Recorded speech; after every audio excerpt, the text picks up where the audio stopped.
Alright, so mayroon na namang pakulo si virus. Naging paborito ko si virus lately. Ano po kasi ang ipal-ipal mo, virus. Riza virus, ang ipal-ipal mo. My God. Talagang talagang longing and dreaming to be a president. Kaya gumagawa siya ng gimmick niya. Mayroon na siyang nag-aararo, nangingisda, na sumasayaw na para lang mapansin. Tapos, ayun, kumakanta pa na ginaya ko rin yung kanta niya. Mayroon lang dugtong na hindi niya magustuhan. Ginawa mo na lahat, Day! Oh my God, Day! Ginawa mo na lahat, Madam Chair. Salamat kaayo, Madam Chair. Ginawa mo na lahat. Okay? Pero, kumusta naman ang rate mo, Day? Negative pa rin. Lalaban ka sa aming Vice President Inday Sara?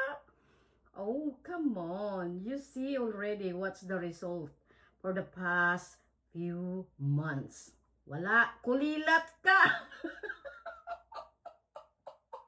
Ngayon, overacting ka. May nag-comment sa'yo na wala bang pwedeng maggugurgor nitong si virus. Tapos ayun, para onion skin. Kakasuhan mo na kagad, isasampa sa NBI dahil tinawag ka ng ganon. Ha? Napaka-onion skin mo, Day. Tapos, nilagay ka sa garapon, kakasuhan mo dahil threat sa buhay mo. Come on. Bakit yung vloggers na nagurgor, na naglait sa mga Duterte, naglagay kay Pangulong former President PRRD sa garapon, walang nagsalita. O, diba? Ganun talaga pag politika, you have to be open sa mga criticism. So, hindi pinansin ng mga Duterte yun. Well, it's their freedom of rights to magsalita. Pero pag below the belt na, hindi na maganda. Pero below the belt na yung tira ng mga vloggers mo, na mga bayaran, walang ginawa ang Duterte side. O, diba? Ganon nila ka-accept ang mga pangungutya nila, mga pangbabastos. Ikaw, nilagay ka sa garapon, threats na sa buhay mo, ulul, julul. Di mo matanggap or nag-uwi-uwihan ka lang kasi nga parang papansin ka, para pag-usapan ka, gagawa ka ng eksena para pag-usapan ka. Ay maybe